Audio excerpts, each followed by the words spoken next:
Você sabe que tem uma promessa, que se nós estudarmos com afinco os livros de Daniel e Apocalipse, um reavivamento poderia ocorrer no meio do povo de Deus. E é por isso que durante essa semana nós estamos estudando o Apocalipse para tentar descortinar os propósitos que Deus tem para a sua igreja, para o seu povo, para mim e para você. Agora, é claro que se eu fosse estudar o Apocalipse como um todo, eu precisaria de muito mais do que uma semana de oração. Precisaria de muito tempo. Então, o que você terá aqui são apenas algumas doses homeopáticas, uma amostra grátis desse livro, digamos assim, mas que eu espero em Deus seja já o suficiente para que alcance o seu coração e você se entregue a Deus. Principalmente por uma pergunta que muita gente faz: será que estamos mesmo vivendo o tempo do fim? Ou o fim dos tempos? Será que estes realmente são os últimos instantes da história desse mundo? E de uma forma ou de outra, será que eu e você estamos preparados para encontrar o nosso Senhor vindo nas nuvens com poder e grande glória? Pense nisso e que a graça de Jesus esteja em seu coração. Vamos então juntos estudar o Apocalipse? Então vamos lá. Eu tenho aqui já uma mensagem para passar para vocês, nós já vamos já ao telão ali. E a primeira mensagem que eu gostaria de passar hoje é sobre vê e escreve. Qual é a mensagem de Deus para a sua igreja? Só um minutinho aqui, eu acho que eu passei demais. Pronto. O que vês, escreve e envia a mensagem de Deus para a sua igreja. Vamos tentar entender nessa noite o que significa esta mensagem crucial do Apocalipse. Você sabe que, de acordo com uma tradição do 5º século depois de Cristo, que está num texto apócrifo chamado Os Atos de João, é dito que João teve, auxiliando-o a escrever o Apocalipse, um secretário chamado Prócoros. A Bíblia não diz isto, mas é possível, porque naquele tempo era comum as pessoas terem um secretário que lhes auxiliava na escritura da Bíblia Sagrada. Isso não altera em nada o procedimento de inspiração e revelação da palavra de Deus. Se você olhar bem na sua Bíblia, por exemplo, a carta de Paulo aos Romanos foi escrita por Tércio. A gente fala que a carta aos Romanos é de Paulo, porém o escritor era Tércio. Ou seja, nos tempos bíblicos era comum você ter alguém como autor e outro como o redator. Aquele que escreve sob o ditado do primeiro era uma prática comum naqueles tempos. Então, embora nós não possamos afirmar, para longe de qualquer questionamento, que houvesse um segundo redator no Apocalipse, há uma possibilidade que Prócoro, ou Prócoros, como se diz em latim, seria aquele que ajudou o apóstolo João a escrever esse livro que até hoje nos marca. E alguns pensam até que esse Prócoro, se existiu mesmo, ele teria sido um dos diáconos eleitos da igreja.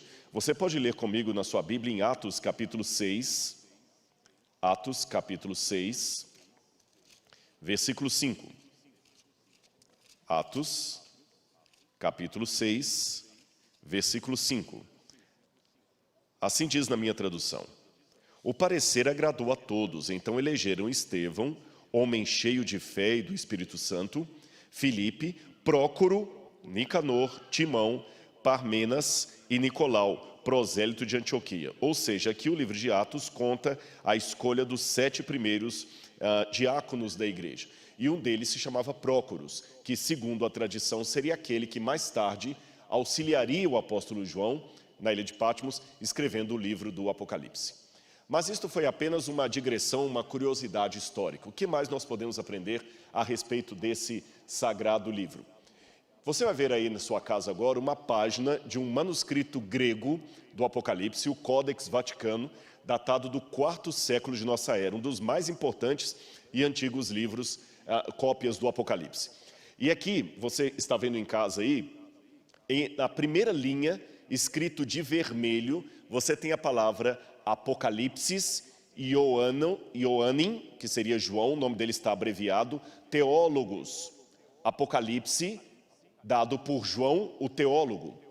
A segunda coisa que nos chama a atenção é que na primeira linha você tem Apocalipsis tu Iesu Cristo. Mas é interessante que o nome Apocalipse de Jesus Cristo, o nome Jesus está abreviado.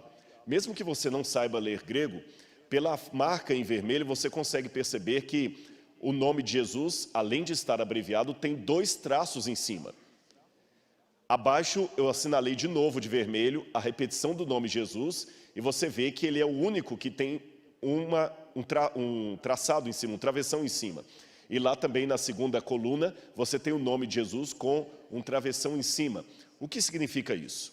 Pois bem, esta prática de escrever o nome de Jesus de maneira abreviada, com um travessão em cima, é chamada de nómina sacra. O que é nómina sacra, ou nomes sagrados? Os primeiros cristãos e os primeiros copistas, redatores, tanto do Novo Testamento como aqueles que copiaram, fizeram as primeiras cópias manuscritas da Bíblia, tinham uma reverência tão grande pelo nome de Deus, que eles não escreviam por extenso o nome de alguém que fosse divino. Esta tradição eles já tinham desde os judeus. O judeu tinha uma reverência tão grande com o nome de Deus, aliás, até hoje. Dificilmente um judeu pronuncia Yahweh, o nome de Deus. Ele fala Hashem, que significa o nome, ou então Adonai, que significa o Senhor. Uma maneira de evitar que o nome de Deus seja falado de qualquer forma, de qualquer maneira. E os cristãos primitivos também herdaram isso. É uma prova que eles realmente reconheciam Jesus como Deus, e não apenas como Messias. Quando eles escreviam o nome de Jesus, eles abreviavam, colocando apenas 2 letras e passavam um traço em cima.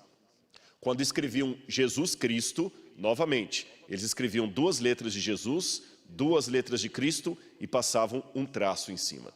Era uma forma de alertar ao leitor que ele estava agora pronunciando um nome sagrado. Voltando à tradição dos judeus, eles iam mais longe ainda. Quando estavam copiando as páginas do Primeiro Testamento, ou como nós chamamos o Antigo Testamento, eles até trocavam a tinta, trocavam de caneta na hora de escrever o nome de Deus e colocavam um sinal, que se lê em hebraico ketib, que quer dizer, você deve aqui, está escrito assim, mas você deve ler Senhor, para não pronunciar o nome de Deus em vão.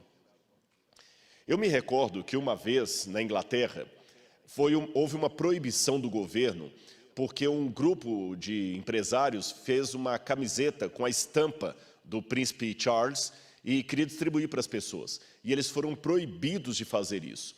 A razão da proibição é porque os dignatários da corte real tinham medo de que o rosto do príncipe pudesse de repente estar no corpo de um bêbado, de alguém caído na sarjeta, usando drogas.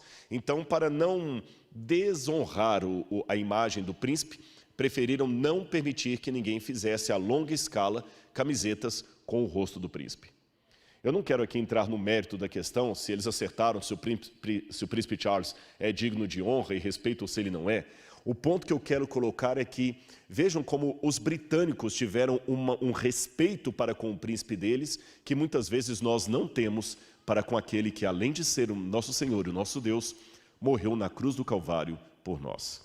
Eu não acho que é pecado nós citarmos o nome de Deus numa situação, por exemplo, não, se Deus quiser eu vou lá.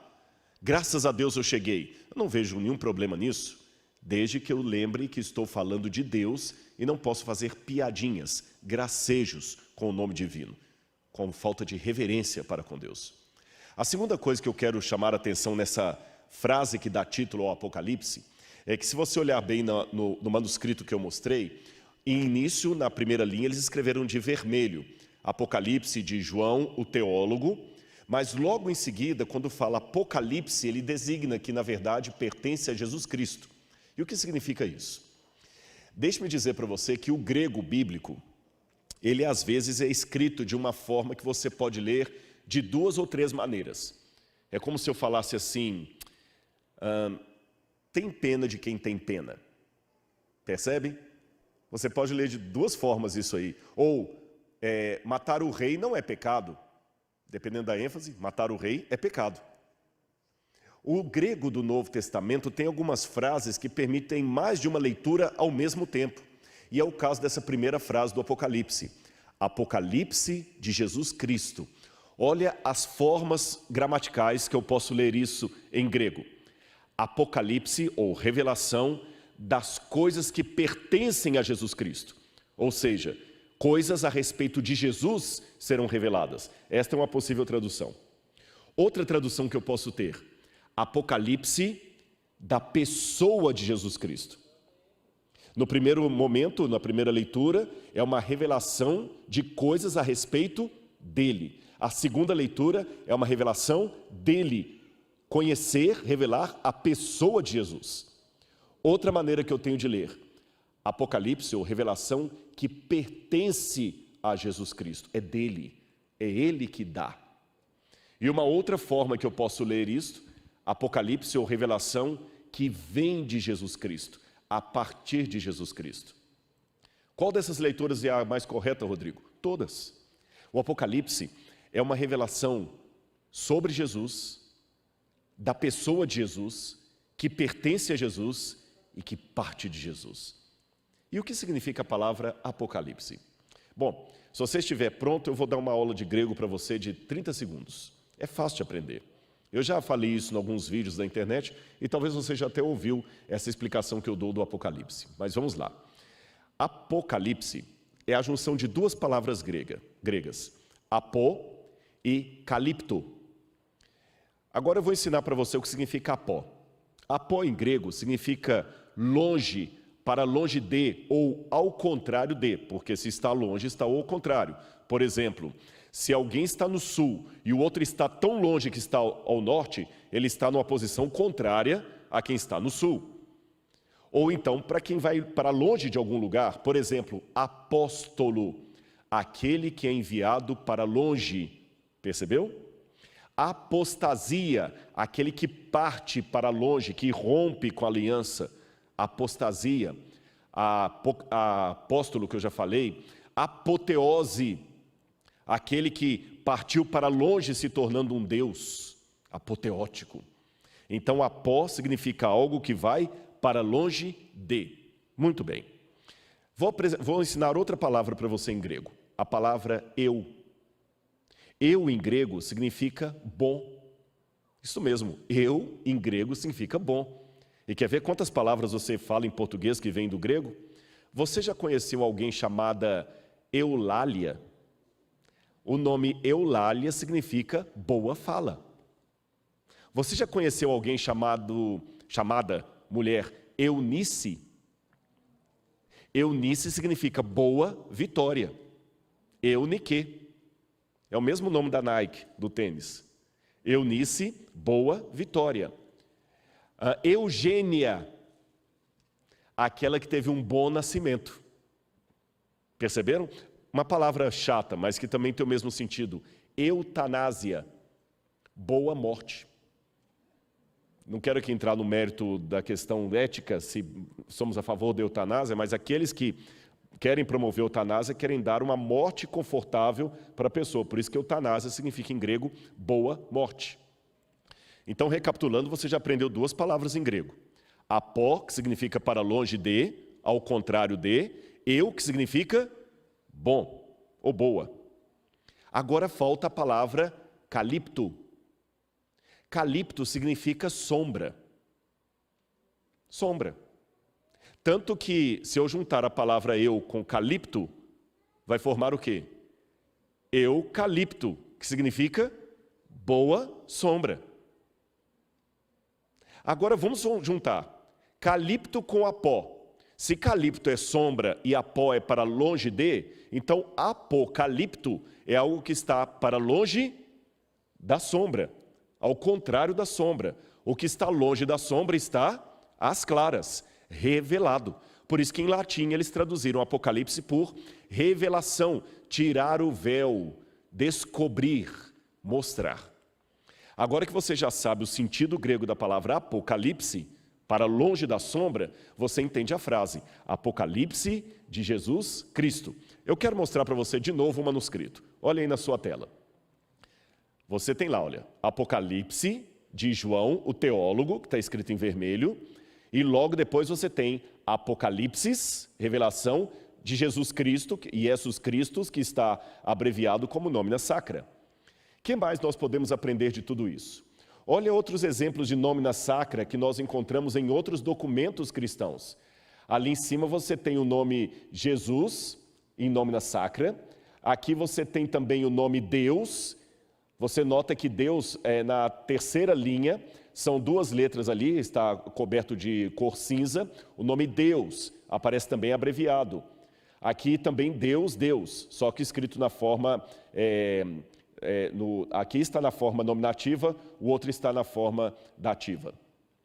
Ali você tem o papiro oxirrintus, que é uma cópia de uma tradução grega da Septuaginta, e onde eu marquei ali com a seta vermelha, você tem justamente o nome de Deus escrito com letras em paleo-hebraico.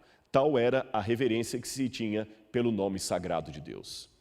Agora eu quero chamar a sua atenção para uma leitura do Apocalipse. Depois que lê a introdução, o título, você tem uma coisa aqui interessante, que eu vou ler como está na minha tradução, e mais uma vez o convite. Se você está na sua casa, pegue a Bíblia correndo, leia. Você verá que alguns versos eu coloco ali no PowerPoint, escrito, para que você possa acompanhar. Outros, a propósito, eu não coloco ali, para que você acostume a pegar a sua Bíblia, folhear, ou se quiser usar até um aplicativo de um smartphone, alguma coisa assim, você encontrar ali. Apocalipse, capítulo 1, versículo 3. Olha que interessante. Em algumas Bíblias, esse texto aparece assim: bem-aventurado aquele que lê e aqueles que ouvem as palavras da profecia e guardam as coisas nelas escritas, pois o tempo está próximo. Noutras traduções diz assim: bem-aventurados aqueles que leem e aqueles que ouvem as palavras da profecia. Eu não sei se a tradução da Bíblia que você tem em sua casa traz os dois no plural, ou no plural, outro no singular. Mas eu quero dizer para você que o correto, de acordo com o original grego, é bem-aventurado aquele, singular, que lê, e aqueles, plural, que ouvem. Não é aqueles que leem e aqueles que ouvem. Em outras palavras, o convite que eu faço hoje aqui na igreja, ou através da internet, pegue a sua Bíblia, leia, não era um convite apropriado para aquela época, porque a maioria das pessoas não teriam um exemplar da Bíblia consigo. Olha de novo aí na tela a foto de uma imagem da igreja cristã primitiva. Olha lá, havia um que lia e os outros que ouviam. E sabe por quê? Era caríssima a produção de um manuscrito naquele tempo. Eu vou dar alguns preços para você. Mais ou menos no final do primeiro século, uma folha de papiro, mais ou menos do tamanho de um papel chamex, um pouco maior aí, um tamanho carta, custava entre 2 e 4 denários. Um denário era uma moeda que você ganhava por um dia de trabalho braçal no campo. Você trabalharia o dia inteiro para no final do dia ganhar um denário. Se uma folha de papiro custava de 2 a 4 denários, eu precisaria trabalhar de 2 a 4 dias para ter uma folha de papel. Era muito caro produzir um livro. Então você vê a que custo e a que renúncia os cristãos primitivos prepararam as primeiras cópias da Bíblia para transmitirem às gerações futuras, no caso eu e você, as palavras que eles ouviram de Jesus, dos apóstolos e dos santos profetas. Em outras palavras, talvez o nosso pecado é que nós temos muito e por isso não damos valor. O Apocalipse, então, ele era produzido e uma cópia ficava rodando de igreja por igreja e as pessoas corriam para ali para poder ouvir o que o livro tinha. Bom, já expliquei o que significa a palavra Apocalipse, agora o Apocalipse mesmo, o que seria? Nós temos o gênero apocalíptico que começou como um movimento. Você tinha primeiro o profetismo e depois veio o movimento apocalíptico. O que é isso? Volta para mim que eu vou explicar para você. Você conhece no Antigo Testamento os vários profetas de Deus. Tem vários profetas. Isaías, Jeremias, Davi foi um profeta de Deus, Moisés foi um profeta. Havia o movimento do profetismo. Só que depois do cativeiro da Babilônia, até durante o cativeiro mesmo, Daniel, o profeta, inaugurou um tipo de profecia diferente. Na verdade, Daniel e Ezequiel inauguraram esse tipo. A profecia apocalíptica, ela tinha uma forma literária diferente da profecia comum. Eu vou explicar para você. Normalmente, a profecia clássica era de um profeta que recebia de Deus uma revelação sobre algo que estava acontecendo nos seus dias. Então, o profeta era orientado por Deus a denunciar um pecado do rei que estava acontecendo naquele tempo. Outra questão, a profecia clássica geralmente começa com "assim diz o Senhor" e anuncia ao povo uma tragédia iminente. Já a profecia apocalíptica, ela é um pouco diferente. Ela geralmente alude a coisas da época do profeta, mas, em sua maior parte, a acontecimentos muito futuros para um tempo posterior à época do profeta. E, diferente da profecia clássica, que começa com a frase "assim diz o Senhor", a profecia apocalíptica sempre começa com "vi e ouvi". A profecia clássica é direta. Tu, ó rei, estás em pecado porque não estás organizando as coisas na sua casa. A profecia apocalíptica não, ela é dada de maneira simbólica, ela precisa de uma interpretação, de um intérprete.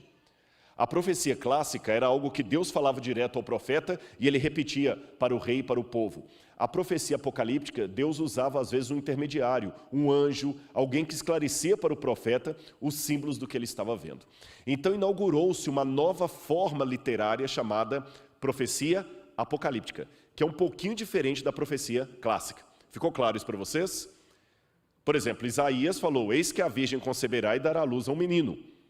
João viu o quê? Uma mulher voando pelo céu, um dragão tentando devorar a mulher, tentando devorar a criança da mulher. É uma forma simbólica. Por que Deus fez isso? Deus é didático. E ele sabia que as mensagens que ele deveria dar agora deveriam ser codificadas. Por que essas mensagens deveriam ser codificadas? Porque elas estariam sob ameaça constante. E se Deus denunciasse de maneira clara os oponentes, eles destruiriam o livro. Então Deus fez aquilo de uma forma parabólica, em forma de parábolas. Há também uma outra razão pela qual os apocalipses são dados em forma de símbolos. É porque o profeta viu coisas inefáveis, ele viu o céu. Seria mais ou menos como um índio que nunca viu a civilização. Imagine um índio que nasceu, cresceu e se tornou adulto no meio da selva, na sua aldeia. Aí você pega esse índio, coloca uma venda nos olhos dele e traz esse índio até o centro de São Paulo, na Praça da Sé. Aí você tira a venda dos olhos do índio e deixa o índio contemplar tudo. Ele vai contemplar carros passando, motos, avião, helicóptero, metrô, pessoas andando. Depois você coloca a venda nos olhos desse índio e leva o índio de volta lá para a selva. Quando ele chega no meio da aldeia, qual você acha que vai ser a reação desse índio? Os que estão aqui comigo, o que vocês acham? Ele não vai aguentar ficar calado. Só que quando ele abrir a boca para contar as coisas que ele viu, o que faltará? Vocabulário. Então ele vai tentar contar para os seus amigos o que ele viu, usando o melhor que ele pode de comparações. Talvez ele conhece uma lagarta, mandruvá, que ele vai comparar o metrô a uma lagarta gigante com pessoas dentro dela. Talvez o mais próximo de um helicóptero seria a libélula. Então ele fala que ele viu um inseto gigante que fazia um barulho ensurdecedor. Para quem já está acostumado com a poluição sonora, talvez não é tão ensurdecedor assim, mas para o índio, ele vai falar como um barulho de uma grande catarata. E assim por diante. Agora, se aconteceria isso com um índio no centro de São Paulo, imagine com João que viu a eternidade. E olha que Deus, de maneira muito sábia, já mostrou para João a eternidade de maneira codificada. Deus já deu uma amenizada para ele. Vamos agora voltar de novo para a nossa tela, para outra informação sobre o livro do Apocalipse. Vamos ao nosso próximo passo aqui. Por que tem códigos no Apocalipse? Eu já disse a razão, e nós podemos deduzir ou quebrar esses códigos olhando a própria Bíblia. O que a Bíblia diz daqueles símbolos, a cultura da época ou o próprio livro. Exemplo, a Bíblia, em diversas instâncias, sempre compara o povo de Deus a uma mulher fiel, um povo fiel, uma mulher adúltera, um povo apostatado. A cultura da época também me ajuda, porque há muitas expressões idiomáticas, gírias, que João usa daquela própria época. E, por fim, o próprio livro do Apocalipse. João fala, por exemplo, as águas que viste, onde a mulher está assentada, são povos, nações e línguas. E assim a gente pode entender melhor o Apocalipse. E, por fim, nós temos várias maneiras de ler o Apocalipse.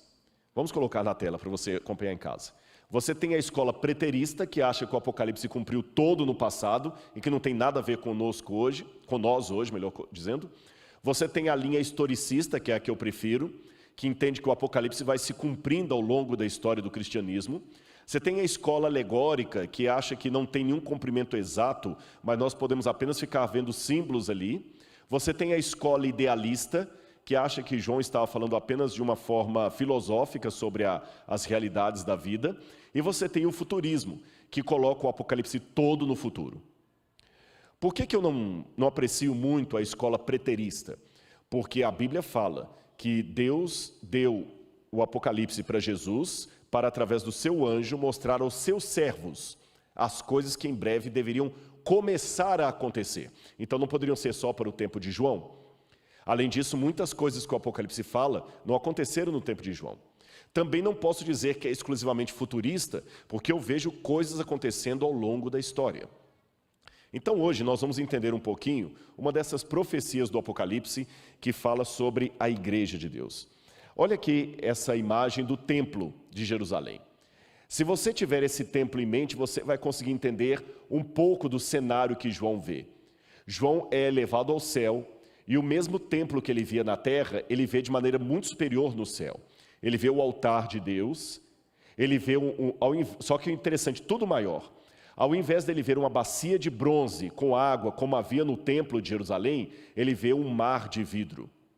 Quando ele entra dentro do santuário de Deus, ao invés dele ver um candelabro de 7 pontas, que seria a menorá, ele vê 7 chamas, que são o Espírito de Deus.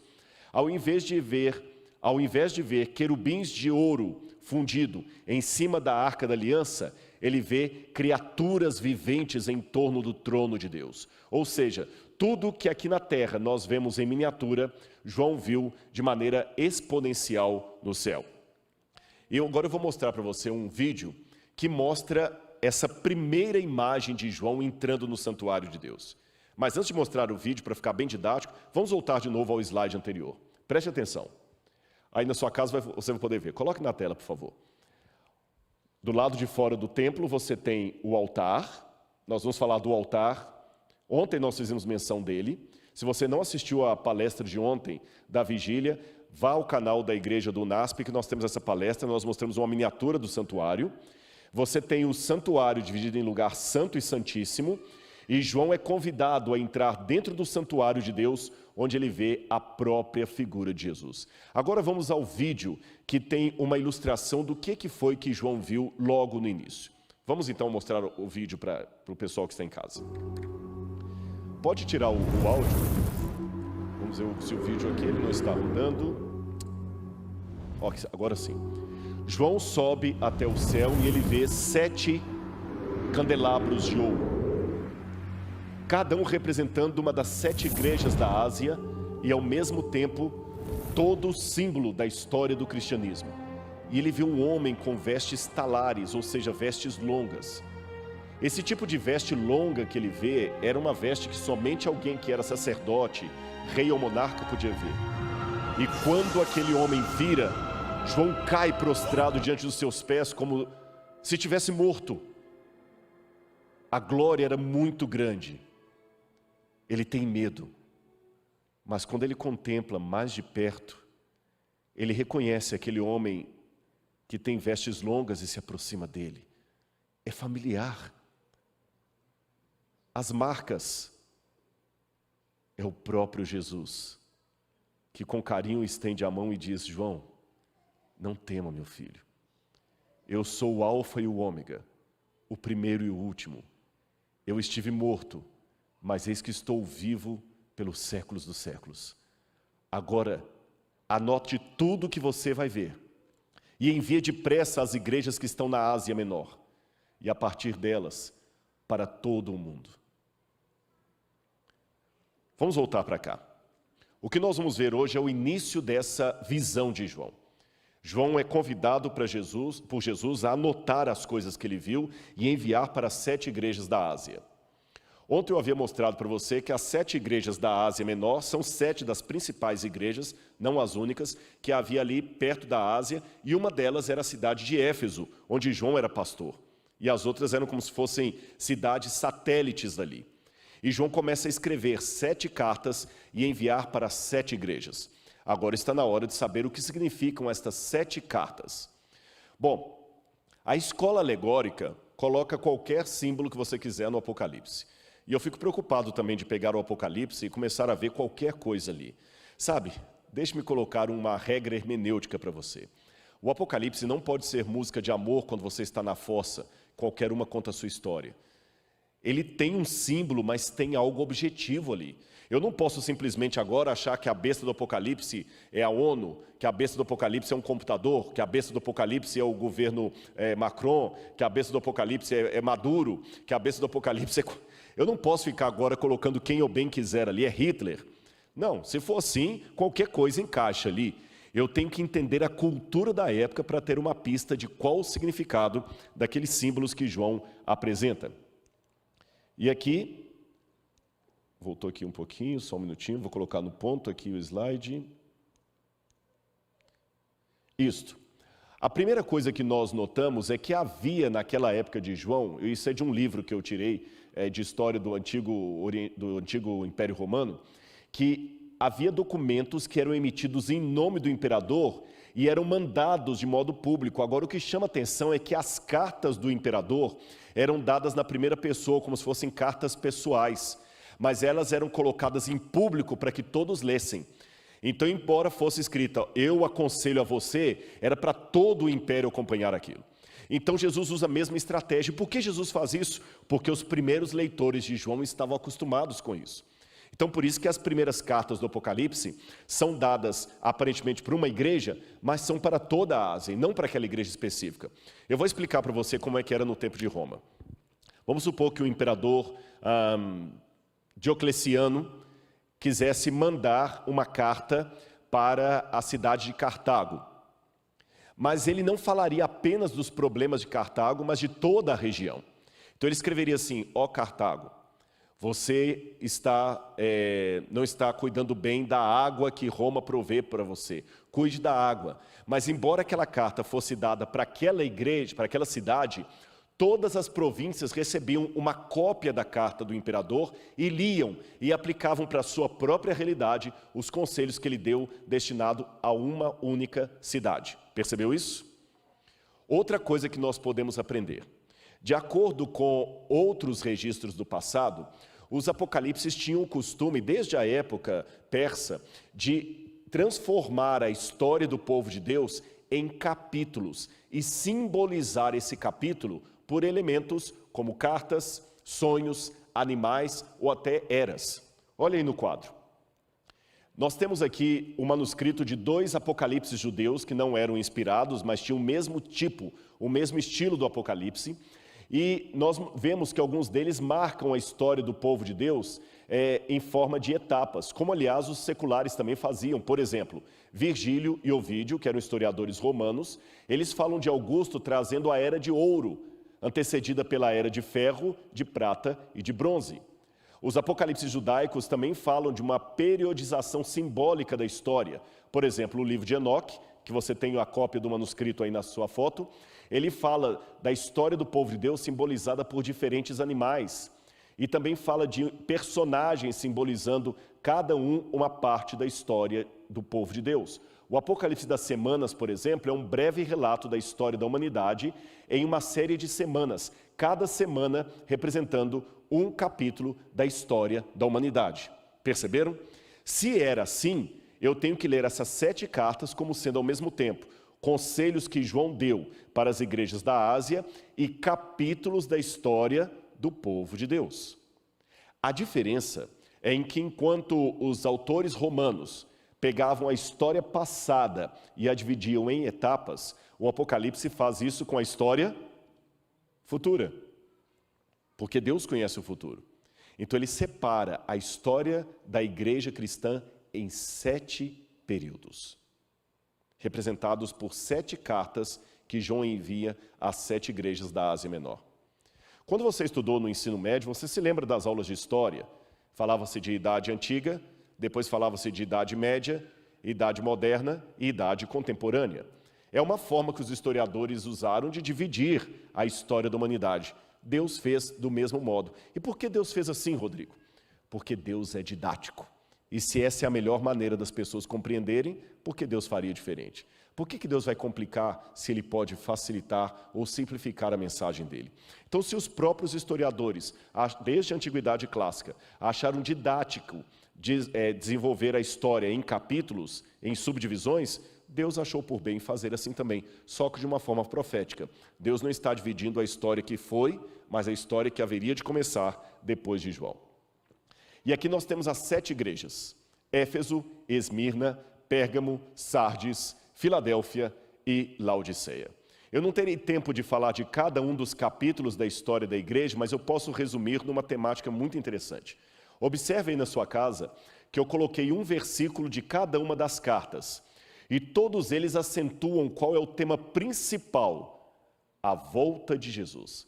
Veja, a igreja de Éfeso há a seguinte advertência: arrepende-te, senão venho a ti. Apocalipse 2, verso 5. A igreja de Esmirna ele diz: sê fiel até a morte, e dar-te-ei a coroa da vida. Apocalipse 2, verso 10. A igreja de Pérgamo ele diz: portanto arrepende-te, senão venho a ti sem demora. A igreja de Tiatira: conserva o que tendes até que eu venha. Apocalipse 2, 25. Perceba sempre o movimento de Cristo vindo. A igreja de Sardes: se não vigiares, virei como ladrão, e não conhecereis de modo algum em que hora virei contra ti. Apocalipse 3, verso 3. Filadélfia: venho sem demora. Apocalipse 3, verso 11. Mas quando vamos a Laodiceia, a última etapa, o último capítulo da história da igreja, não diz eis que venho, diz eis que estou à porta e bato. O que significa isso? Eis que venho, eis que virei, estou à porta e bato. O que significa? Cheguei. Se eu tivesse vindo para cá e o pastor manda uma mensagem: Rodrigo, você já está vindo? Pastor, eu já passei de tal lugar. Já passei de tal lugar. Já passei de tal lugar. Já entrei na estrada de Tapecerica. Já passei diante da igreja da Alvorada. Alvorada, né? Pastor, estacionei. Não estou mais vindo. Cheguei. E a igreja de Laodiceia, meus amigos, representa justamente o último período da história do cristianismo. E eu tenho uma notícia boa e uma notícia ruim para dar para você. Essa própria frase, eis que estou à porta e bato, ela tem algo bom. Se Jesus está batendo a porta, é porque Ele está ali. Mas tem algo ruim. Ele ainda está do lado de fora. Mas a promessa que Ele faz para a igreja é muito significativa. Vamos lê-la completa na Bíblia? Apocalipse, capítulo 3. Apocalipse, capítulo 3, versículo 20. Eis que estou à porta e bato. Se alguém ouvir a minha voz e abrir a porta, entrarei em sua casa, cearei com ele e ele comigo. Preste atenção na imagem que você vai ver agora aí na sua casa. Este é um típico quadro, um típico cenário de uma refeição nos tempos de Cristo. Aqui está ilustrando quando Jesus foi à casa de Simão e a mulher pecadora veio até onde Jesus... Não, perdão, eu confundi aqui. Jesus está na casa de Lázaro, Marta e Maria. E Maria está bem ali, aos pés de Jesus. Marta está uma daquelas em pé ali. Lázaro está ali do lado com a roupa vermelha. E todas as pessoas em redor. Esse tipo de refeição é bem diferente do que nós vemos aqui no Ocidente. Perceba que as pessoas estão todas reclinadas sobre um tipo de plataforma chamada triclinium. Elas não sentavam como nós sentamos hoje para comer, elas se reclinavam. Por isso que a Bíblia fala que João, o apóstolo, reclinava ao seio de Jesus na hora de comer. Por que elas tinham que comer assim? Simples, porque a refeição no Oriente Médio é algo tão sagrado, que você não pode comer de qualquer forma.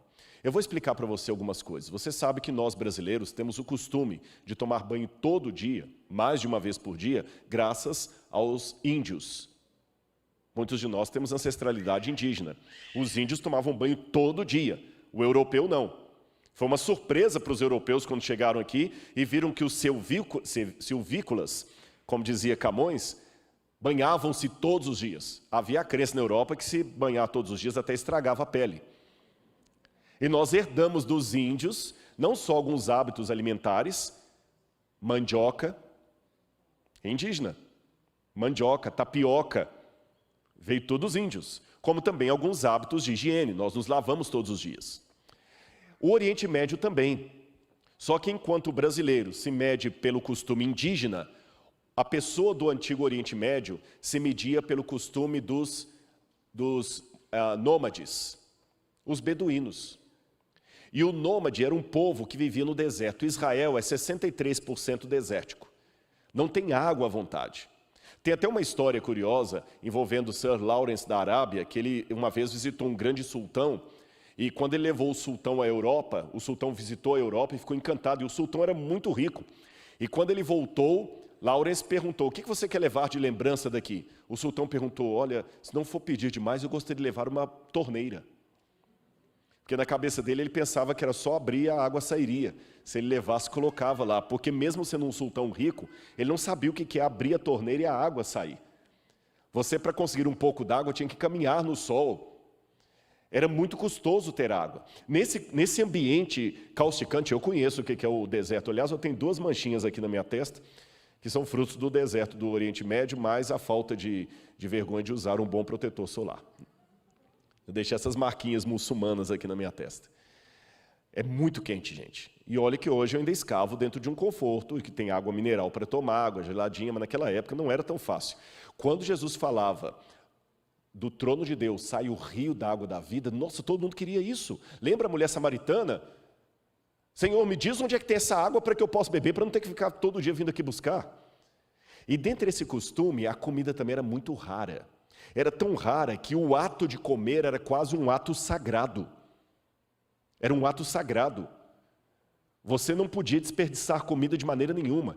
Comer em pé era uma falta de educação tão grande como para nós ocidentais hoje arrotar à mesa num restaurante, bem alto. Não se podia comer em pé. Fast food, isso é uma blasfêmia aos ouvidos de um beduíno. Você tem que comer com calma, devagar. E olha que interessante, sempre que eu tive contato com beduínos, e os beduínos são interessantes porque eles têm culturas milenares que eles usam até hoje no deserto. Toda vez que eu chegava no beduíno, ele tinha que convidar para comer. Não só o beduíno, mesmo em Jerusalém, alguns amigos que eu tenho lá, sempre que eu vou visitá-los, o que você vai comer? Até no centro da cidade velha de Jerusalém, o que você vai beber? E às vezes eles trazem um chá bem quente, para que você não tome rápido e vá embora. E eu já não estava aguentando mais, cada vez que eu visitava um beduíno, ele tinha que mandar matar um animal e comer, e aquela coisa toda. E isso aconteceu muito no deserto de Baiuda, no Sudão. E um dia eu arrisquei. Eu perguntei para um beduíno: e se eu não quiser comer com você? Sabe o que ele me respondeu? Por que você faria essa ofensa? Eu falei assim: não, só para saber, se eu não quiser comer. Ele falou: você está dizendo que me odeia. Ali eu entendi o que significa no Oriente Médio comer com alguém. Aqui no Brasil você pode me convidar, pode almoçar com desculpa, não dá, e tudo bem. Lá, se você convida alguém para comer com você e a pessoa nega, veja bem, na cultura do deserto, pensa com a cabeça do deserto. Eu estou te dando o que eu tenho de melhor, eu estou te dando comida, e você recusou. Isso é mais ofensivo, eu nem sei como é que eu posso comparar aqui, é muito ofensivo. É mais ofensivo do que uma pessoa recusar um presente de aniversário que você deu, ou qualquer coisa parecida. É muito ofensivo. Perceberam? Então, quando Jesus fala: eis que estou à porta e bato, se alguém ouvir a minha voz e abrir a porta, eu vou entrar em sua casa. Eu cearei com ele e ele comigo. Mas espera aí. Se Jesus entra, geralmente quem oferece a comida é o anfitrião que está na casa. Então Jesus não é o que dá a comida? Aqui que vem a humildade de Cristo. Ele aceita a oferta que eu dou para ele. Ele não me rejeita. Uma das coisas no Oriente Médio que eu confesso que eu não adaptei muito, é que às vezes com o beduíno você tem que comer com ele no mesmo prato com a mão. Eles não usam talheres. Na compreensão cultural deles, o talher é nojento, porque o talher passa na boca de um monte de gente e você continua usando. A mão é mais limpa, porque só passou na sua boca e foi você que lavou. O talher você não sabe quem que lavou, como é que lavou, em que boca passou, e você está pegando e usando. Então eles acham nojento o talher. Eles pegam com a mão mesmo. Mas ele trazia, sentado ao chão, aquela panela com a comida e eu comendo com a mão ali junto com ele. O que para mim, por ser ocidental, era um exercício meio difícil, para eles era a melhor maneira que ele tinha de me tratar como irmão. Me chamar para comer e comer no mesmo prato que eu. Lembra Judas Iscariotes, que Jesus falou, aquele que põe comigo a mão no prato me há de trair? Quando eles querem, em alguns países totalitários, como o Afeganistão com o Talibã, punir uma pessoa que rouba, eles cortam a mão da pessoa. Por quê? A mão direita é para tocar na comida, a mão esquerda é para a higiene pessoal. Então, se ele corta a sua mão direita, você vai ter que tocar na comida com a mão. Ninguém vai querer comer junto com você, você está constantemente excluído. Eu estou contando tudo isso para vocês verem como é que a fala, eis que estou à porta e bato, eu cearei com ele, ele comigo, tem um significado muito mais amplo do que simplesmente, vamos amanhã comer uma pizza? É muito banal isso. Ele chegou à Laodiceia e ele convida para entrar. Agora, uma coisa que me chama a atenção, e você vai ver uma frase que eu coloco aí de um teólogo já falecido, o Dr. Lloyd Jones. Será que a história das 7 igrejas é uma história para comemorar? Eu vou ler com você. Talvez não exista nada que tenha denegrido tanto a glória de Deus como a história do povo na igreja. Por isso, vou tratar desse assunto sobre aprender da história. O famoso dito de Hegel faz-nos lembrar o que aprendemos da história é que não aprendemos nada da história. Ora, no que se refere ao mundo secular, essa é uma verdade plena e indubitável. A história da raça humana mostra isso claramente. A humanidade, em sua loucura e estupidez, sempre repete os mesmos erros. Não aprende e se nega a aprender. Mas não aceito isto como sendo próprio do cristão. Meu ponto de vista é que o cristão deve aprender da história, que, por ser cristão, é seu dever fazer isto e deve animar-se a fazê-lo. Dr. David Martin Lloyd Jones. Deixe-me dizer para você uma coisa. Eu não terei tempo aqui para historiar todas as 7 igrejas, mas eu vou dar uma pista para você. Se você ler na sua casa a Carta à Laodiceia, que é o último período da história do cristianismo, o período em que nós vivemos, você vai ver que é dantesco. Não tem elogio nenhum. Só dissabor, só decepção. Uma igreja que diz, eu sou rica e abastada, mas é pobre.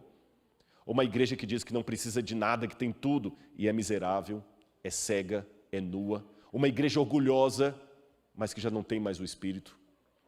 Uma igreja que, talvez diferente de Pedro e João, que diante do templo diziam, não tenho prata nem ouro. Hoje pode dizer que tem prata e ouro, porque há grandes templos, grandes catedrais, grandes igrejas. Mas de repente ela já não tem mais o poder de dizer, em nome de Jesus, levanta e anda. Isso é muito sério. E eu sei que hoje a igreja está tão desacreditada que há teólogos que dizem até que Jesus não sonhou com a igreja, nem fundou a igreja, ele sonhou com o reino. E quando acordou, encontrou a igreja. Que a igreja seria a decepção dos sonhos de Cristo. Num primeiro momento, quando nós olhamos o Apocalipse, parece realmente que a história não vai terminar bem. E João terminou essa parte das 7 igrejas certamente preocupado. Olha aí a imagem que eu quero mostrar para você. João concluiu as cartas bastante preocupado. Será que Jesus realmente planejou a igreja? Qual seria o futuro da igreja? Será que nós iríamos perder a batalha? Seremos extintos? Quando João escreveu isso, lembra que eu mencionei já no sermão anterior, no sermão de ontem, que a igreja de Éfeso que João deixou estava cheia de problemas, movimentos dissidentes, disputa entre os irmãos, perda de fé na volta de Jesus, porque ele não estava voltando. E ele olhava o templo de Diana tão bem montado lá, tão lindo, tão maravilhoso, tão estruturado. Não havia praticamente apostasia das religiões pagãs, mas do cristianismo tantos pulavam fora.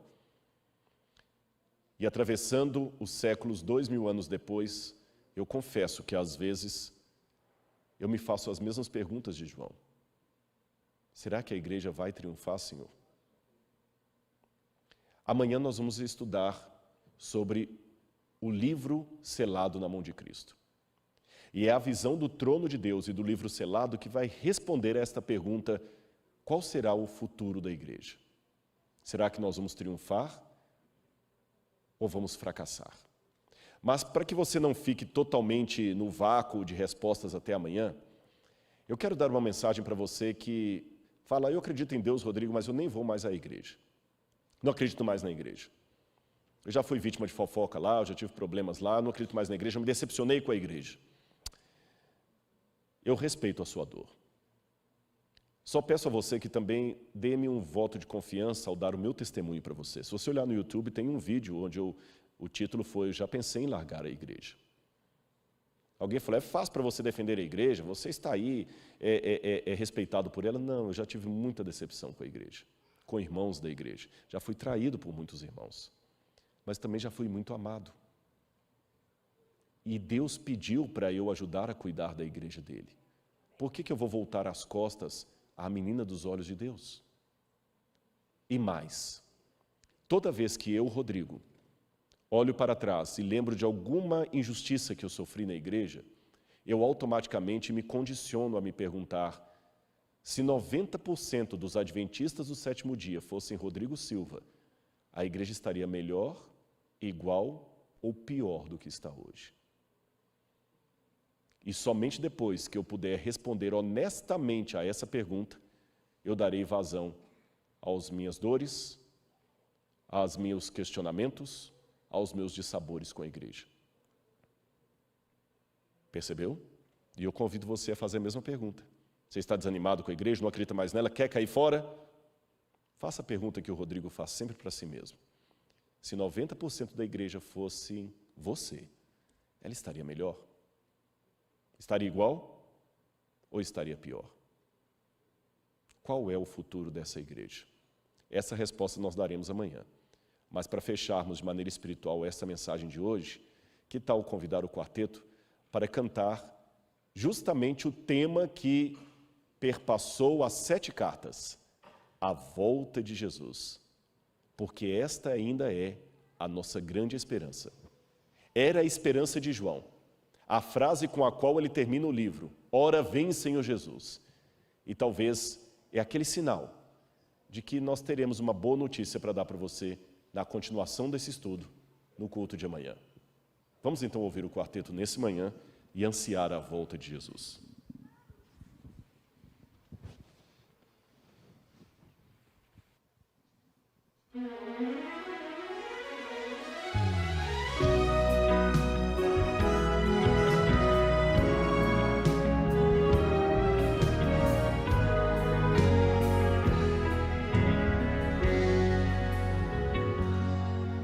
Este mundo não tem mais saída, a fome e a dor, a incertezas, toda a terra está agonizando, tamanha dor do coração. Um vazio destrói a esperança de solução, mas certo estou que o Salvador virá buscar o que é fiel. A saída está nas mãos de Cristo, pois tem poder para nos salvar. Não irá falhar na sua missão, pois o seu poder é real. O meu Senhor, meu Redentor, virá buscar os seus.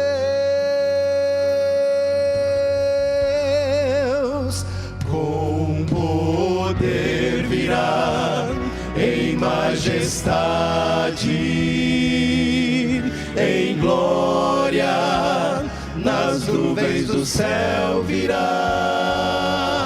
O Rei dos Reis, Senhor dos Senhores, a salvação trará do céu a nós.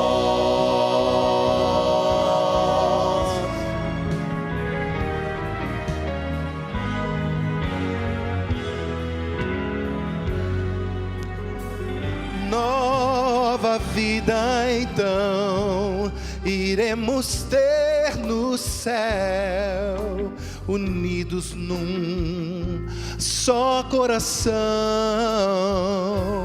e Jesus será o amigo leal. Nunca mais temeremos o mal. O meu Senhor, meu Redentor, virá buscar os seus.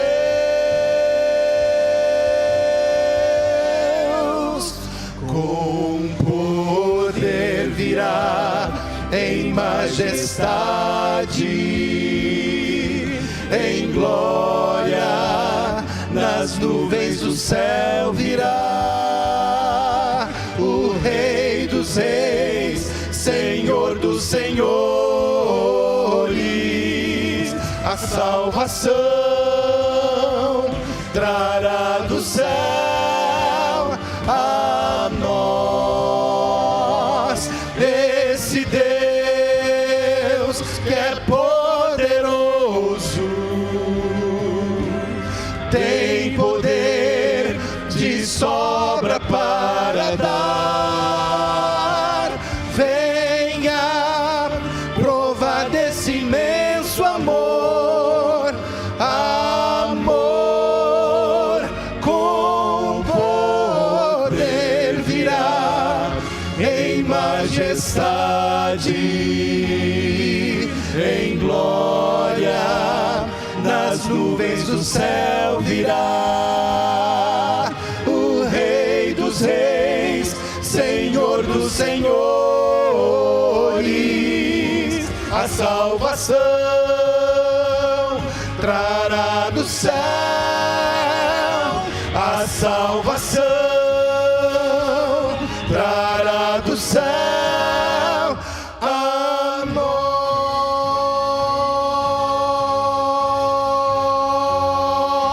nós, a nós.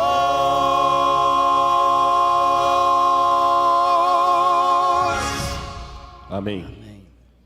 Eu convido os que estão à igreja para ficarem em pé e você que está em casa. Deixa eu falar uma coisa bem no seu coração agora. Sabe, não é demagógico o que eu vou dizer, mas todo pregador comprometido com o evangelho, com a proclamação, ele sobe do púlpito com um certo temor e desce dele também com temor. Ele sobe porque sabe que a sua mensagem tem que ser cirúrgica, precisa, e Deus tem que usar um instrumento. E ele desce sempre assim: Senhor, será que eu deveria ter falado algo a mais? O que faltou ser dito para que aquela pessoa tomasse a decisão? Eu não sei para quem eu estou falando, mas eu quero, ainda que de maneira virtual, me imaginar olhando bem nos seus olhos e convidando você a aceitar a Jesus como seu Salvador pessoal. Sabe, eu vou te contar uma coisa. Eu já cometi muitas falhas na vida. Todo mundo comete. Quantas vezes você foi cortar uma cebola e acabou cortando o dedo? De falhas de um simples corte na cozinha a uma falha na vida que lhe traz consequências ruins. Mas se tem uma ação, uma decisão que eu nunca me arrependi por nenhum segundo, foi de ter entregue o meu coração a Deus. Eu quero ver Jesus voltando, nas nuvens com poder e grande glória.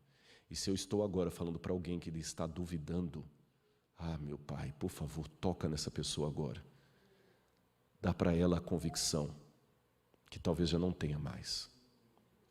Mas se você me ouviu até aqui, é porque de alguma forma o Espírito Santo impressionou o seu coração. Senão você não chegaria até esse ponto do vídeo. E eu quero orar por você agora. Como se estivéssemos apenas nós dois numa sala e Jesus. Ore comigo. Amado Senhor, no poderoso e sagrado nome de Jesus, eu ergo agora a minha voz. Não em meu nome, Pai. É pelos méritos do Cristo. Estamos num mundo de muito ódio, Senhor, de muita inveja, de muito mal entendimento, de muita ira. Eu só peço uma coisa ao Senhor, Pai, ou duas, com os meus irmãos e irmãs ouvindo. Primeiro, Senhor, justifica-me por Tua justiça. Dá-me humildade, não permita que jamais o meu eu, o meu ego, as minhas falhas possam ser um ruído na mensagem que o Senhor quer transmitir. E o segundo pedido, dê-me, Senhor, se possível, o privilégio e a alegria de ver pessoas se decidindo ao Teu lado por esta mensagem. Toca no coração de todos nesse momento, ó Pai. Por favor. E que Jesus possa voltar logo nas nuvens com poder e grande glória. Que deixe de ser apenas um hino belamente cantado por um quarteto belamente cantado, mas que não seja apenas um hino ou um quadro estampado no fundo da igreja, que seja uma visão diante dos nossos olhos. Como disse o apóstolo João, amém. Ora vem, Senhor Jesus. Se o Senhor está batendo à porta do nosso coração hoje, no período de Laodiceia, que abramos logo essa porta, que a escancaremos. Entra, Senhor. Entra aqui no nosso coração e na nossa vida. Faça uma refeição conosco. Permita-nos orar de olhos abertos, porque estaremos falando contigo. Por favor, ó Deus. Alguns que estão comigo em oração agora não estão conseguindo sentir essa paz. Toca neles essas pessoas agora, Senhor, por favor. Eu te imploro, Pai. São teus. Cuida dos teus filhinhos. E traga-os amanhã de volta, ainda que de maneira virtual, para continuarmos a estudar o Apocalipse. Pois é em nome de Jesus que eu faço essa prece. Amém, Senhor.